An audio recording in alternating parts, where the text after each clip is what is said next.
So, bumili tayo kahapon ng shusho. Shusho? Yung pangalan nun. Typical Spanish pastry dito sa Casamoner. O, diba?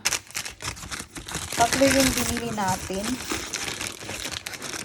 So, ilalagay natin siya. Wow! Lagay natin siya dyan. Ito na yung dessert natin. Hindi ako kumain ng dessert sa restaurant para makain natin to. Wow! So, ayan siya. Typical Spanish pastry. Ang sarap niya. So, kakainin ko na to. Kakagating ko. Tingnan ako yun. Ayan, no? Ang sarap. Malamig. May cream siya. Ay, sarap. Marami pa yata itong flavor na iba eh. Yummy. Another bite.